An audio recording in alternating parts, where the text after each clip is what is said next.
हाँ समझो, मैं कहूँगा भाई क्या बात है भाई, बड़ी बॉडी हो रही है, क्या बात है भाई, बड़ी तगड़ी बॉडी हो रही है। ये बॉडी के बहाने मैंने छाती छू दी, ये भी शोषण है। आप समझो इस बात को। अब इस चीज की क्या फोटो खींचेंगी बहनें वहाँ पे मोबाइल लेके? अरे निक्कर टीस्टों में खेलने वाली बच्चियां 15-15 साल की क्या हाथ में फोन लेकर के वहाँ पे रीले बनाती फिरेंगी मैदानों में? कहीं वो शोषण की तस्वीरें ला करके देंगी? 2014 के बाद लोगों ने अपना दिमाग, जैसे वर्ल्ड बैंक में लोग जेवर या सब गिरवी रखते हैं, तो आज मोदी की सरकार की गोद में अपना दिमाग गिरवी रख दिया और गोबर के टुकड़े उठा के दिमाग में भर लिए। आप समझो, और वो गोबर के टुकड़े सरकार सुलगाती रहती है समय समय पे, और धुएं उड़ते रहते हैं, और ये लोग कुछ भी बोलते रहते हैं। आप बोल रहे खुद हिंदुस्तान है? बिल्कुल है। कहाँ है हिंदुस्तान? किसी पेपर में अगर हिंदुस्तान लिखा हुआ दिखाते हैं भारत इंडियन पैनल कोड के तहत। मैं आपकी बात का जवाब इसके बाद दूंगा, आप सवाल करो। नमस्कार, आप देख रहे हैं तो जनता लाइव, मैं हूं आपके साथ नलिनी। नज़ारा दिल्ली के जंतर मंतर का है। 25 दिन से लगातार पहलवान जो हैं वो धरने पे काबिज हैं। मेरे साथ बातचीत के लिए गिन्नी साहनी जी यहाँ मौजूद हैं। हमने शुरुआत से ही देखा है कि समर्थन दे रहे हैं इन पहलवानों को, और जब तक न्याय नहीं मिलेगा समर्थन देते रहेंगे, ऐसा आपका कहना था। सर, पहलवानों द्वारा परसों एक बात कही गई प्रेस कॉन्फ्रेंस में कि रात में कई बार जो है इस धरने को खराब करने की कोशिश की जाती है। उन्होंने मीडिया से रिक्वेस्ट की कि रात में भी धरने को कवरेज मिले। इस चीज को आप किस तरीके से देखते हैं? देखिए, सबसे बड़ी बात यह है कि आज पुलिस के प्रशासन के सामने अगर बहन बेटियां सुरक्षित नहीं हैं, तो आप ये समझ लो कि खेल के मैदान में जहां पुलिस नहीं है, छोटे छोटे खिलाड़ियां, वहां वो बहन बेटे कहां से सुरक्षित होंगी? तो ये अपने आप में एक बहुत बड़ा सबूत है, ये बहुत बड़ा खुलासा है कि हमारी बहन बेटियों की छेड़खानी हुई है। जो उन्होंने आरोप लगाए हैं वो 100% सत्य हैं। आज जो बहन बेटियां हर तरफ से बैरिकेटिंग है, और उसके बावजूद आपने पहले मंजी कांड देखा, वो मंजी कांड किसी छुपा नहीं है, तो जिसने पूरा का पूरा तहलका मचा दिया, बहनों के आंसू निकल गए, और उसके बावजूद लगातार वो हमारी बहन बेटी ये कंप्लेंट करती रहती है कि हम यहाँ पे असहज महसूस करती हैं, हम अपने आप को सेफ फील नहीं करती। तो आज दिल्ली एक राजधानी है जहाँ जंतर मंतर एक धरना स्थल है, आंदोलन की जगह है। उस आंदोलन की जगह में राजधानी में पुलिस की पूरी चकाबंदी में 4 चौन के अंदर ये बैरिकेटिंग हर चीज़ होने के बाद बहन सुरक्षित नहीं है। तो कहीं ना कहीं साजिश की जा रही है इस आंदोलन को दबाने में। पुलिस की वर्दी में हो सकता है RSS वाले हों, हमने किसान आंदोलन में देखा है, हमने किसान आंदोलन की 26 जनवरी की यात्रा आज तक भूले नहीं है। मेरे को 16 डंडे मारे थे, पर मैं उसका तंबा ढूंढता रह गया, वो तंबा नहीं मिला पुलिस वाले का जो हमें डंडे मार रहा था। खाकी की वर्दी जरूर पहनी थी, तो कहीं ना कहीं वो RSS वाले ही थे, पर हमने वर्दी का सम्मान करके डंडे खाए, वरना जवाब हम भी दे सकते थे। तो आज यही हमारे देश में कहने की बात है कि पुलिस की वर्दी में RSS के अपने बंदे बीच में घुसेड़ देते हैं और माहौल को खराब करते हैं। गिन्नी साहनी जी, 2 तरीके की तस्वीरें इस वक्त देश में हैं। एक आप देख सकते हैं दिल्ली के जंतर मंतर पर इन पहलवानों की, जहां ये कह रहे हैं कि आधी रात में सुरक्षित नहीं है। वहीं दूसरी अगर बात करें तो बिहार से धीरेन्द्र शास्त्री के जाने पे बहुत बवाल मचा। पहले कहा गया कि बिहार में घुसने नहीं देंगे, फिर उनकी सुरक्षा के लिए 5 लेयर की जो है प्रॉपर सिक्योरिटी तैयार की गई, साथ ही उसमें बाउंसर्स और कमांडोज भी दिए गए। उस पर आपका क्या कहना है? देखिए, वो धर्म को बड़ा दिखाना है। धीरेन्द्र शास्त्री को वो सुरक्षा नहीं दी गई, वो धर्म को सुरक्षा दी गई है। वो एक प्रोपेगेंडा फैलाया गया कि हम देखो हिंदू हो के प्रचारकों को कितना सम्मान देते हैं, ताकि कहीं ना कहीं सरकार का ये नैरेटिव सेट हो जाए कि बिहार के अंदर इनकी सरकार नहीं है, तो बिहार में तुमने हमारे हिंदू जो नेता हो गए या हमारे हिंदू प्रचारक हो गए, उनकी सुरक्षा नहीं करी, तो हमको केंद्र सरकार को बीच में इंटरफेयर करना पड़ गया। तो आज कहीं ना कहीं ये भी एक प्रोपेगेंडा का एक मामला है, वरना आज शास्त्री लोग, धर्म गुरुओं को आज सिक्योरिटी का क्या डर? आज क्या मतलब? आपसे यही तो कहना चाह रहा हूँ, उधर प्रियंका गांधी की सिक्योरिटी डाली, राहुल गांधी की सिक्योरिटी डाली, और आज यहाँ पे आप धर्म गुरुओं को सिक्योरिटी देते हो। भैया, मैं तो ये मानता हूँ, आसाराम बापू जी हों या हमारे धीरेन्द्र शास्त्री जी हों, आज जितने भी धर्म प्रचारक हैं, हमने तो आज धर्म प्रचारक के रूप में साईं बाबा को देखा, जो भैया फकीरों की तरह कहीं भी चल पड़ते थे, पानी से दिए जला देते थे। इन्होंने ऐसा क्या किया? ये तो प्रचारक नहीं है, ये व्यापारी आदमी है, करोड़ों करोड़ रुपए की इनके पास संपत्ति होती है। आज के टाइम में जो धर्म प्रचारक होते हैं सही मायने में, वो आपको हिमालय पे पर्वतों पे दिखेंगे बैठे हुए, जो इनके पास सर्दी के अंदर कंबल भी नहीं होता ओढ़ने के लिए, नंगे बदन बैठे होते हैं। ये काहे के धर्म प्रचारक? एक गर्मी लगे तो इनको AC चाहिए, ठंड लगे तो रजाई चाहिए, आग लगा के इनको पूरा हवन चाहिए, मजे चाहिए। तो ऐसे लोग सिर्फ और सिर्फ धर्म को, लोगों को भटकाते हैं, धर्मों के द्वारा लोगों की आस्था से खिलवाड़ करते हैं। क्योंकि हमारे देश के अंदर बहुत से ऐसे लोग होते हैं जो धर्म के नाम पे अपने आप को मरने मिटने को तैयार होते हैं, तो उनकी आस्था से ये लोग खिलवाड़ करते हैं और ये कुछ नहीं करते। और आज यहाँ पे ये गए हैं। आज मैं मानता हूँ कि धर्म गुरु वो होते हैं जिनको मौत का कोई खौफ नहीं होता। तुम बुलेट प्रूफ जैकेट वाली गाड़ियों में घूमते हो, आप समझो बुलेट प्रूफ का शीशा लगा होता था तो आसाराम बापू भाषण देते थे। तो आज कहीं ना कहीं ये सारी बातें क्या दिखाती हैं? ये सारी बातें ये दिखाती हैं कि एक सन्यासी को भी मौत का डर। तो हमने तो यही सुना, सन्यासी को मौत का कोई डर नहीं होता। जब सन्यासी को भी मौत का खौफ सताएगा तो आम जनता से क्या उम्मीद की जाएगी? एक तरफ बाबा ये भी कह रहे हैं कि बिहार जहां 13 करोड़ की आबादी, अगर 5 करोड़ लोग भी टीका लगा लेते हैं तो सनातन धर्म का जो सपना है हिंदू राष्ट्र बनाने का, वो संकल्प पूरा होता नजर आएगा। तो वहाँ ही बिहार के अंदर टोपी लगाने वाले भी मिल जाएंगे। ये टीके की बात करेंगे, लोग टोपी लगा लेंगे। बिहार के अंदर बहुत मुस्लिम आबादी है, तो आज तुम क्या करवा रहे हो? दंगे करवा रहे हो। तुम अपने बयानों के द्वारा हिंदू राष्ट्र की बात करके आज देश को बांटने का काम कर रहे हो। आज हम लोग यहाँ भाषण दे रहे हैं, मेरी प्रोफाइल कोई नहीं जानता होता। आज मेरी बात सुनो, हमारी प्रोफाइल कोई नहीं जानता होता।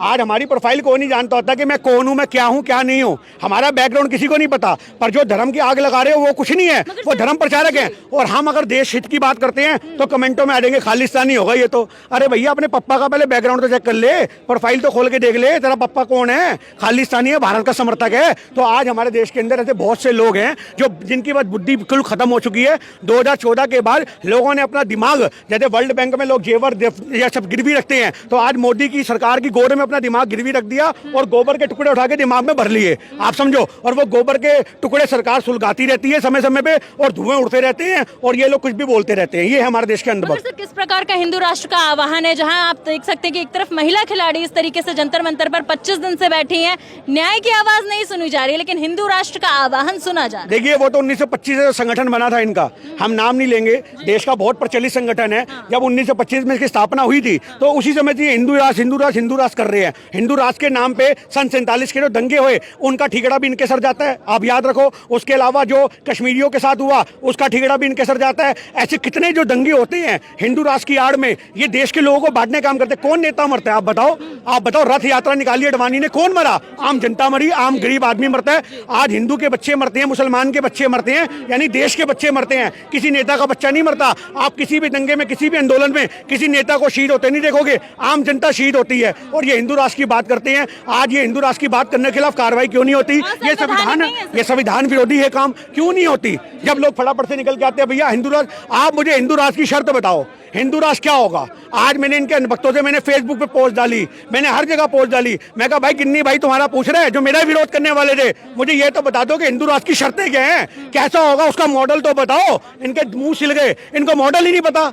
आज ये वो वाली बात है कि अन्ना आंदोलन में भी यही देखा था, लोकपाल लोकपाल लोकपाल लोकपाल लोकपाल लोकपाल, सुबह शाम रोटी नाश्ता उठना बैठना लोकपाल चाहिए था। मैंने बोला भैया लोकपाल बिल क्या है? ये नहीं पता इनको, ये नहीं पता साला हम मुद्दा किस लिए उठा रहे हैं। आज ये बात करते हैं हिंदू राष्ट्र की। आज हिंदू राष्ट्र का इनसे ये तो पूछ लो कि आप हिंदू राष्ट्र का मॉडल तो प्रस्तुत कर दो भैया। आज अंजना, आपको देश को बांटने की राजनीति चाहिए। आपको अपनी राजनीति धर्म खिसकता हुआ दिख रहा है, आपको लिख रहा है कि लोग बढ़ चुके हैं, आपको दिख रहा है लोग जाग चुके हैं। तो किसी ना किसी तरीके से एक आघात, एक चोट हमारी जाए कि साले लोग फिर हड़बड़ा उठे और फिर बड़बड़ा उठे और 2024 में हिंदू राष्ट्र के नाम पे मोहर लगा दे, अपना काम बन गया, भाड़ में जाए जनता।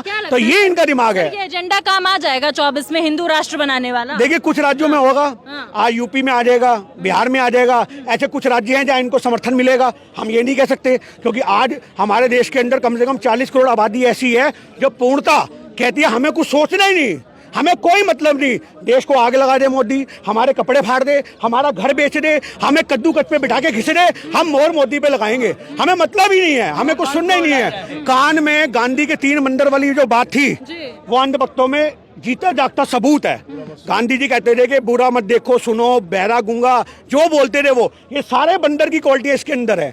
और याद अंधभक्तों को इसके बाहर निकलना ही नहीं है, इन्हें कोई मतलब नहीं है। आज सही महीने में अगर इनकी अपनी बहन बेटी भी बोल देगी ना कि मोदी के मंत्री ने मुझे छेड़ा है, तो अपनी बहन को बोल देंगे तू वहां करने क्या गई थी, तेरे को क्या करना था, तू वहां गई क्यों, तेरे को किसने कहा था, तुझे नहीं पता नेताओं का ऑफिस है, तू क्यों गई? अरे वाह भाई वाह, तेरी बहन कह रही है तब तू कह रहा तू वहां गई क्यों? तुम अपनी बहन के खिलाफ सुरक्षा नहीं के मोर्चा खोल सकते, तुम बहन बेटियों पहलवानों के खिलाफ क्या खोलोगे? तो यही हमारे देश की सूरत है, जिस देश के अंदर आप समझ जाओ कि बहन बेटियां अगर इल्जाम लगाएंगी तो वो भी प्रोपोगेंडा का शिकार हो जाएंगी। आप याद रखो। तो ये चीज है। पहलवानों पे भी उठ रहा है कि पहले क्यों नहीं बोले, अब क्यों बोले, पहले मांग गिरफ्तारी की थी, पद छोड़ने की थी, अब जो है यौन उत्पीड़न के तमाम तरीके के अलग अलग जो अटकलें हैं वो बोली जा रही हैं। एक ही मांग है, गिरफ्तार करो।